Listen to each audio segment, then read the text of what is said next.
पेशावर में मुकीम अफगान महाजरीन आज ईद उल अज़हा मना रहे हैं। मरकजी ईदगाह में नमाज ईद अदा कर दी गई है। तफसील बता रहे हैं अबू बकर सिद्दीक। जी बिल्कुल, अफगानिस्तान आज ईद उल अज़हा मना रही है। पेशावर समेत खैबर पख्तूनख्वा में मुकीम अफगान महाजरीन भी आज ईद उल अज़हा मना रही है। इस वक्त मैं ताजाबाद हज़ार बुज़ में मौजूद हूँ और यहाँ पर जो मरकज़ी ईदगाह है वहाँ पर नमाज ईद अदा कर दी गई। नमाज ईद के बाद अब पाकिस्तान और अफगानिस्तान में अमन और इस्तेहकाम के लिए खुसूसी दुआएँ भी मांगी गई। इज्तिमाई दुआ के बाद अफगान महाजरीन ने एक दूसरे को ईद की मुबारकबादी दी। न सिर्फ इस मस्जिद में बल्कि शाही बाग, हयाताबाद और बोर्ड बाज़ार में भी अफगान महाजरीन ने नमाज ईद अदा कर दी।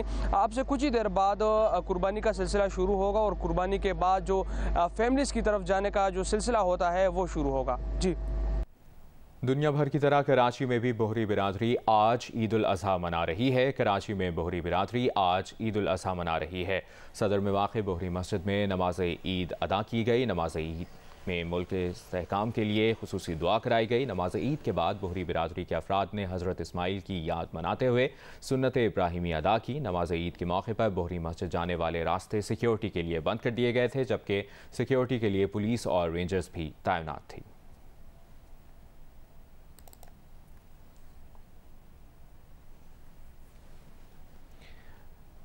आगे बढ़ते हैं, आपको बताएं इस्लामाबाद से अपडेट है, जहां पर तेज़ हवाओं के साथ बारिश का सिलसिला जारी है। बारिश का पानी एज 13 के इलाके में इमारतों की बेसमेंट में दाखिल हो गया है। तफसील जानते हैं नुमाइंदा जियो न्यूज़ अयाज अकबर यूसुफ़ज़ई से। अयाज, क्या तफसील है आपके पास? जी बिल्कुल, 4 घंटे से जो मुसलसल मूसलाधार बारिश होती रही, जिसकी वजह से इस्लामाबाद का जो सेक्टर है एज 13, वहाँ पर बारिश का जो पानी है वो घरों और बेसमेंट में दाखिल हो चुका है, जिससे लोगों का लाखों रुपए का जो नुकसान है वो हो गया है। और वहाँ के जो लोग मुकीम है वो इमदादी कार्रवाइयों के मुंतज़िर हैं। ताहाल अभी तक कोई भी इमदादी टीमें उन तक नहीं पहुँच सकी। बेसमेंट के अंदर जो सामान था, यहाँ पर कुछ वेयर हाउसेस थे, वो सामान जो है वो मुकम्मल तौर पर तबाह हो चुका है। यहाँ पर बेसमेंट में जो रिहाइश पजीर लोग थे उनका सामान भी तमाम सब जो है वो खराब हो चुका है। जो लोग थे यहाँ मुकीम थे वो घरों के बाहर मौजूद है। पानी इतना ज्यादा है कि वो निकल नहीं सकता। जो रोडों के ऊपर पानी था वो तो निकल, अभी जैसे क्योंकि बारिश रुक चुकी है वो पानी तो उतर चुका है, लेकिन क्योंकि जो इमारतों के अंदर पानी है उसके लिए कोई हैवी मशीनरी की जरूरत पड़ेगी। वो मशीनरी ताहाल अभी तक यहाँ नहीं पहुंची, ना ही इंतजामिया का कोई अभी तक कोई नुमाइंदा यहाँ पर पहुंचा है। यहाँ के जो लोग हैं वो जियो न्यूज से राब्ता कर रहे हैं। ताहाल वो ये कहते हैं कि हमें इंतजामिया को कॉलें कर रहे हैं, लेकिन हमें अभी ताहाल किसी किस्म का कोई रिस्पॉन्स नहीं मिला। इससे कबल भी जब भी बारिशें होती हैं इस किस्म के वाकयात इस्लामाबाद में हो रहे हैं। अभी भी ये एक बहुत बड़ा वाकया है। एज 13 का सेक्टर है, नस्ट यूनिवर्सिटी के बिल्कुल सामने ये इमारतें हैं। तमाम इमारतों की बेसमेंट में पानी मौजूद है। लोग अपनी मदद आपके तहत जो पानी। अच्छा अयाज, आप सूरत हाल से आगाह करें। इमदादी कार्रवाइयों के मुंतजर हैं यहाँ के इलाका मकीन। जिस बेसमेंट में पानी दाखिल हुआ है वहाँ किसी की मौजूदगी की इतला तो नहीं है? देखिए, वहाँ पर लोग मौजूद थे, क्योंकि जैसे जैसे पानी चढ़ता रहा लोग बेसमेंट से बाहर आ गए, लेकिन लोगों का वहाँ सामान मौजूद था। लोगों ने कोशिश तो की कि सामान निकालें, लेकिन वो सामान निकल नहीं सका, लेकिन लोग खुद निकल आए। लेकिन ठीक है अयाज अकबर यूसुफ़ज़ई, आपसे मुसलसल इस बारे में अपडेट्स लेते रहेंगे। शुक्रिया। कराची से अपडेट ये है कि कुरंगी नदी में तुग़यानी के बाइस कुरंगी कॉजवे और कुरंगी नदी रोड ट्रैफिक के लिए बंद कर दिया गया है। बारिश के बाद शहर की दीगर सड़कों और शाहराहों की सूरत हाल बता रहे हैं कमर अली मस्तोई। जी, कुरंगी नदी में इस वक्त तुग़यानी है। शहरी जो है वो कुरंगी नदी की तरफ बिल्कुल भी ना है। हमारे कैमरामैन अदनान अली आपको सिर्फ दिखाएंगे हैं कुरंगी नदी में तुग़यानी के बायस कुरंगी नदी रोड जो है वो ज़ेर आब आ चुका है। कयूमाबाद से कुरंगी की तरफ जाने वाला जो ये रोड है इसे ट्रैफिक के लिए बंद कर दिया गया है। पुलिस एहलकार यहाँ पर तैनात हैं। यहाँ से शहरी जो है वो गुजरने की कोशिश ना करें, क्योंकि यहाँ पर सूरत हाल इंतहाई ख़राब है। तमाम शहर में गुज़िश्ता रोज़ होने वाली बारिश के बाद बेशतर सड़कों और शाहराहों से जो है वो पानी की निकासी कर दी गई है। शाहराहों और सड़कों पर कहीं पर बारिश के पानी की वजह से ट्रैफिक की रवानी जो है वो मुतासिर नहीं हो रही। जी, शिमाली बलूचिस्तान में मूसलाधार बारिशों और लैंडस्लाइडिंग से बंद कोयटा चमन शाहराह को खोल दिया गया है। सड़क बंद होने से अफगानिस्तान से कराची जाने वाले कंटेनर्स बड़ी तादाद में फंस गए हैं।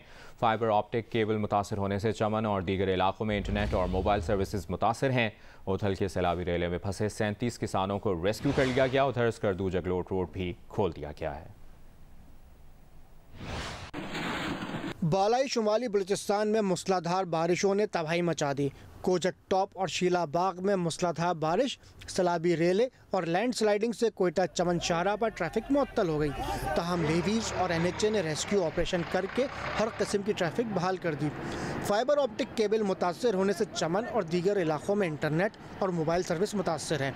तूबा अचकजई, मुस्लिम बाग, बरशोर में वक्फे से बारिश के बायस शुमाल बालाई बलूचिस्तान में सैलाबी सूरत बरकरार है। उत्थल में सैलाबी रेले में फंसे 37 अफराद को रेस्क्यू कर लिया गया है। इधर हैदराबाद, खैरपुर, सजावल, बदीन, सांगड़, जैकबाबाद, नवाबशाह, मीरपुर खास समेत सिंध के मुख्तलिफ इलाकों में भी बारिश हुई। हैदराबाद में बारिश के 2 रोज़ बाद भी नशेबी इलाकों से पानी निकाला ना जा सका। ठट्टा, जमपीर और गिरदोनवा में बारिश का सिलसिला वक्फे से जारी है, जिसके बायस बरसाती नदी नालों में दुखयानी की सूरत हाल है। FWO ने 24 घंटे की अनथक मेहनत से स्कर्दू जकलोट रोड खोल दिया है। स्कर्दू जकलोट रोड बड़े पैमाने पर लैंडस्लाइडिंग की वजह से बंद था। ठट्ठा में बारिशों के बायस जिले के सबसे बड़े शाही बाजार में 3 से 4 फुट पानी जमा हो गया है। शहर के दीगर मकामात की क्या सूरत हाल है, ये बता रहे हैं शाहिद सिद्दीकी। जी, शदीद गर्मी और हद के बाद ठट्टा और गिरदोनवा के इलाके जो हैं उनमें बारिश का सिलसिला शुरू हो गया है। शदीद बारिश के नतीजे में जो पहाड़ी इलाकों से जो नदियां हैं वो भी बहने लगी हैं, जबकि जो शहर का जो नशेबी इलाका है वो ज़ेरे आब आ गया है। यहाँ पर जो मौसम है वो इंतहाई खुशगवार हो गया है, लेकिन जो नशेबी इलाके हैं उनमें पानी जो है आने की वजह से शहरी शदीद मुश्किलात का दोचार हो गए हैं। यहाँ पर बादल भी गरज रहे हैं और जिसकी वजह से शहरियों के अंदर शदीद खौफ व हरास भी पाया जाता है। ईद कुर्बान के करीब आते ही सब्जियों, फलों और मसालाजात की कीमतों में इजाफा कर दिया गया है, जिससे शहरी परेशान हैं। मजीद बता रहे हैं जेहलम से सुहेल इम्तियाज, बहावलपुर से अमीन अब्बासी और गजर से जावेद इकबाल। ईद कुर्बान के नज़दीक आते ही फल, फ्रूट, सब्जियां और मसाला जात की कीमतों में बेपनाह इजाफा कर दिया गया है। बात की जाए प्याज 150 रुपये किलो में, जब टमाटर 100 रुपये किलो में, सब्ज़ मिर्च 200 रुपये किलो और नींबू 400 रुपये किलो, जबकि अदरक की कीमत जो है वो 400 रुपये किलो में फ़रोख्त की जा रही है। ईद कुर्बान में सिर्फ एक दिन बाकी रह गया है। बहावलपुर शहर में सब्ज़ मसाला जात की कीमतों में भी होश रुबा इजाफा हो गया है। प्याज हो, अदरक हो, टमाटर हो या धनिया हो, सब की कीमतों में को बहुत ज़्यादा इजाफा कर दिया गया है। मैं इस वक्त सब्जी मंडी गाकुश में मौजूद हूँ। मैं आपको ये बताता चलूँ, यहाँ पे सब्जियों की जो कीमतें हैं वो अपने मन मानी के मुताबिक ले रहे हैं। यहाँ के अवाम जो इंतजामिया से और ख़ास तौर पर सूबाई हुकूमत से मुतालिबा करते हैं कि ईद के दिनों पे सब्जियों मंडियों में जो कीमतें हैं उनको बरकरार रखने के लिए इक़दाम किया जाए ताकि लोगों के मुश्किलात कम हो सके। जी, दीगर शहरों में क्या सूरत हाल है, ये बता रहे हैं लोअर दीर से नुमाइंदा जियो न्यूज़ एहसानुल्लाह शाकिर, पारा चिनार से अफजल अफजाल और बहाउल नगर से अपडेट कर रहे हैं फहद शफीक।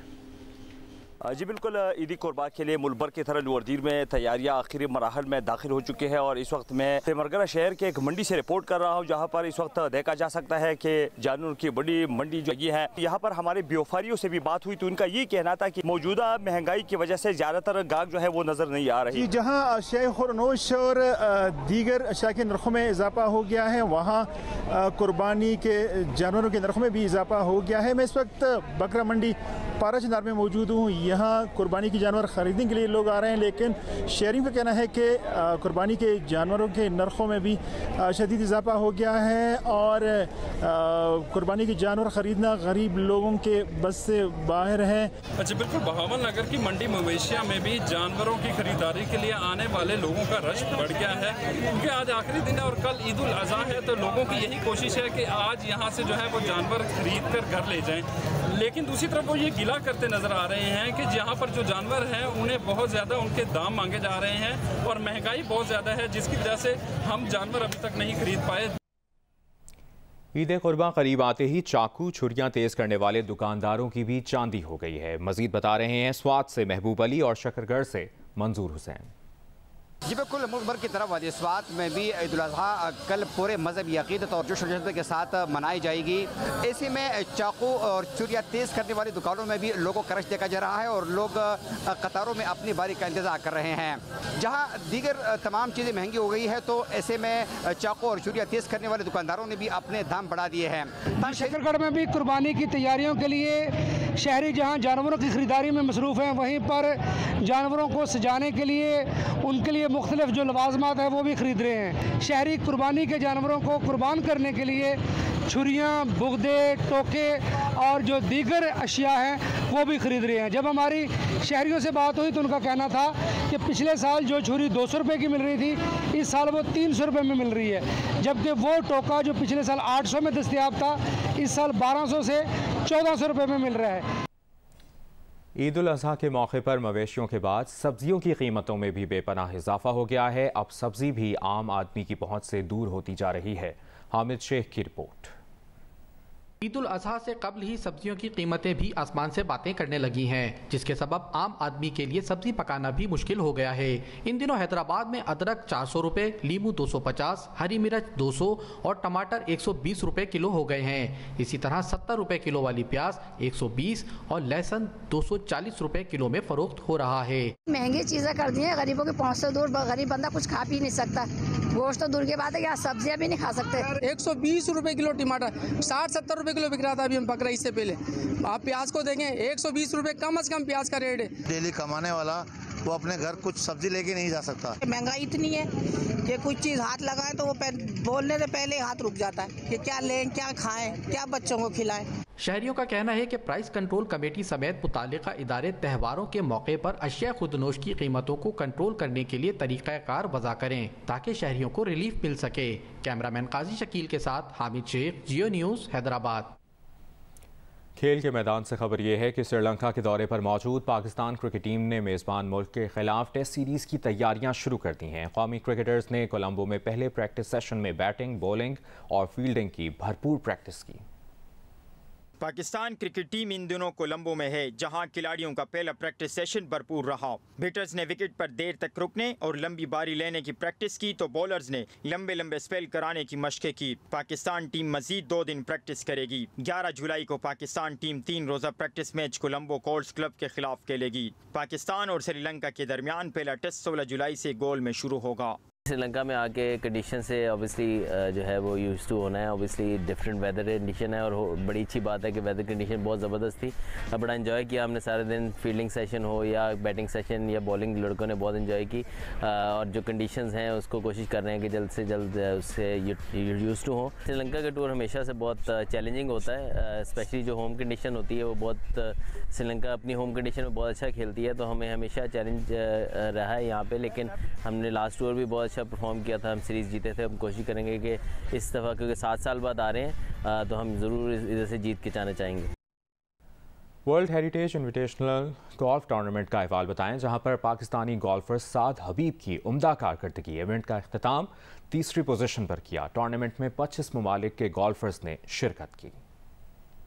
मॉरिशस में खेले गए world heritage invitational golf tournament में पाकिस्तान के साथ हबीब ने 3री पोजीशन हासिल कर ली। पहली पोजीशन जापानी गोल्फर की रही, दूसरे नंबर पर इटली के गोल्फर रहे। इवेंट में 25 ममालिक के 50 प्लेयर्स ने शिरकत की।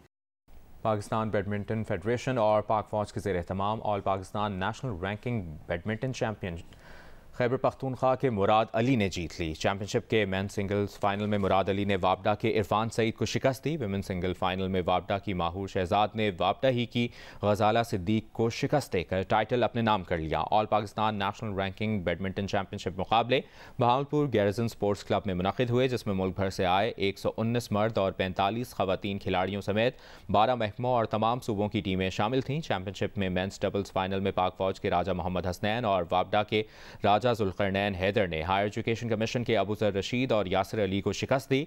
विमेंस डबल्स का फाइनल माहूर शहजाद और गजाला सिद्दीक और सिंध बैडमिंटन टीम की अम्मारा इश्तियाक और रोशीन एजाज के दरमियान हुआ, जिसे माहूर शहजाद और गजाला सिद्दीक ने अपने नाम कर लिया। इवेंट का मकसद ग्रास रूट लेवल पर बैडमिंटन के खेल को फ़रोग देना था। चैंपियनशिप में पहली बार 15 लाख रुपए का सबसे बड़ा नकद इनाम दिया गया है।